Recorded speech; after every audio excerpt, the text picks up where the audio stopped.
Today we're getting ready to talk about planned curriculum, implemented curriculum, and hidden curriculum. First, I would like to start out with planned curriculum. Planned curriculum is the curriculum that is put together and put forth by the state and the district to be implemented in the school system by the teachers for the correct direction for education. These are the documents that dictate what we're going to do, what we're covering, how we're going to cover it, and the layout step by step of when these lessons should be covered and what should be covered in these lessons. Next is the objectives that is being put together. Well, you have a lesson plan after learning the curriculum that you put together to have learning targets, to have objectives, to have the cover and the materials that need to be covered during the time period of a class period and a week that should be implemented during that day in that time period. This is your strategy or your guide to getting sure you have the right information that you're delivering to the kids, what information you're going to deliver to the kids, and what you expect these kids to learn. The implementation part of the curriculum is the actual activities that you have put in place to teach these lessons to these students. This could be games like Kahoot. This could be No Red Ink if you're dealing with English, or this could be stuff like IXL as in math. These are the actual steps and the actual guides that you're actually doing for the kids. This is how you're going to deliver this information, whether you're going to be teaching and then guiding, or you're letting them guide the lesson through themselves. This is the content that is being held. This is also the instructional strategies that is being used. With this, you have the time allocated for certain parts of the curriculum that you're teaching, certain parts of your lesson, and how you're laying out your lesson plans that you're putting forth with the students. This could be um, laid out in different avenues and different ways, shapes, and form.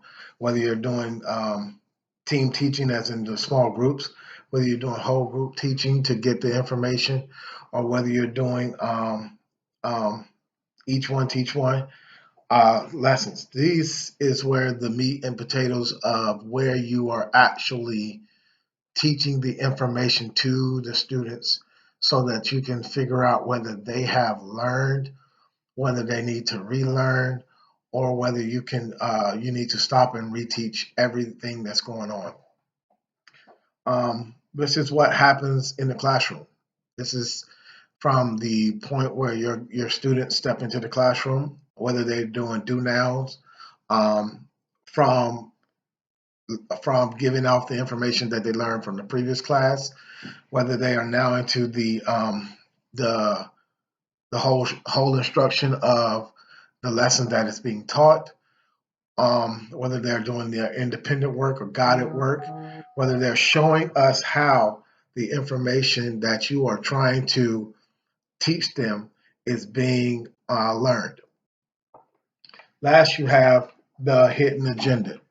Hidden agenda can be just the learned behaviors and expectations that you have of your students. This could also weed it through with the implement parts of it, explain the rigor of where you want your students to be and where you're going with the lessons that you're teaching.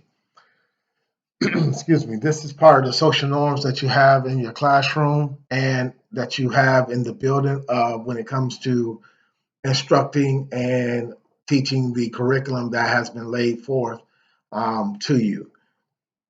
This is dealing with the code switching, like the library versus the stove versus being at home. This is how you have your kids learn without you actually instructing them. This is dealing with that parts of the curriculum that is more so the unspoken rule parts, like the rules that you know that are in place that you do not have to um, necessarily teach, or at least we hope that we do not have to instruct or teach to the kids.